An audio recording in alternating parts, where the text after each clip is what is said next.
Assalamualaikum warahmatullahi wabarakatuh. Perkenalkan, nama saya Armita Masuri. NIM saya F2018-01-210. Saya dari kelas B4 Farmasi.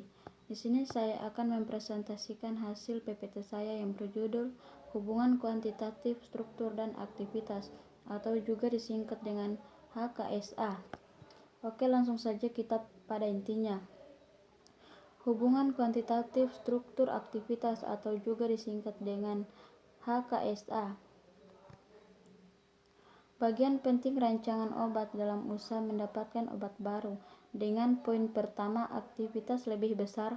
Poin kedua, lebih selektif. Poin ketiga, toksisitas atau efek samping lebih rendah. Poin keempat, kenyamanan yang lebih besar.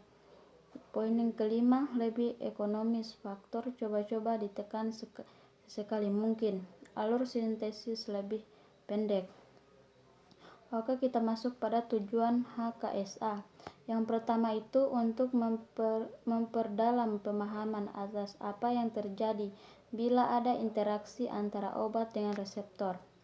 Yang kedua, untuk membuat prediksi dan optimasi agar dalam membuat senyawa bioaktif baru yang lebih baik tidak dan harus melalui begitu banyak bahan dan percobaan.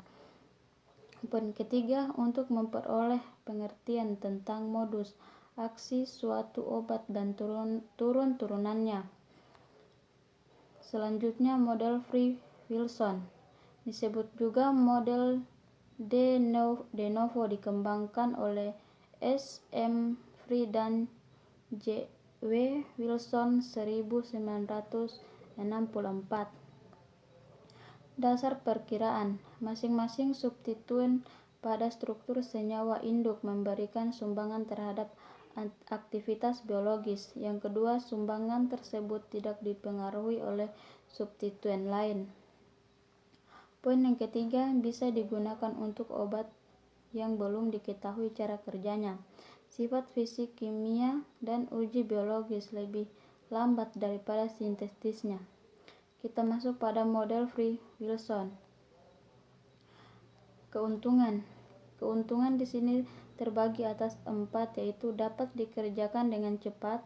Yang kedua, sederhana dan mudah. Dan ketiga, tidak memerlukan pengetahuan tentang tetapan seperti hidrofositat. Yang keempat, tetapan elektronik dan tetapan sterik.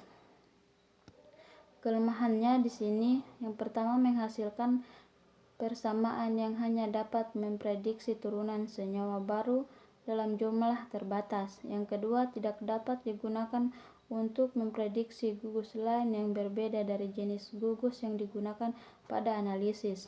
Poin ketiga, pada kebanyakan kasus jumlah parameter akan jauh lebih besar dari jumlah senyawa, sehingga statistik akan tidak disignifikan.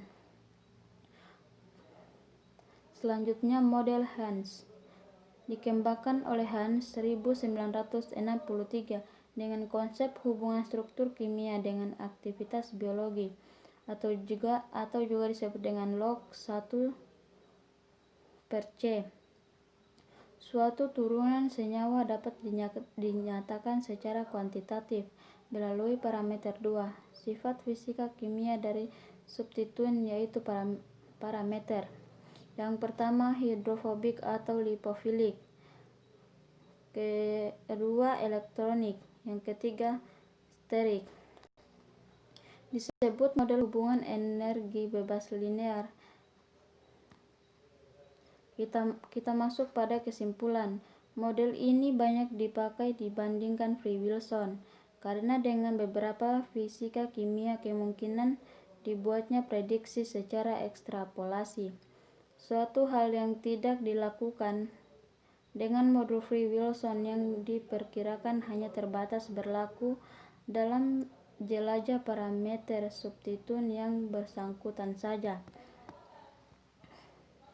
Contoh model praksa Hans dalam pengembangan obat penyakit degeneratif dan kanker. Model pendekatan ini disebut pula model hubungan energi bebas linear atau juga disebut dengan linear free energy relationship. atau juga disebut dengan LFR atau pendekatan ekstra termodinamik. Pendekatan ini menggunakan dasar persamaan Hammett yang didapat dari kecepatan hidrolisis turunan asam benzoat. Parameter sifat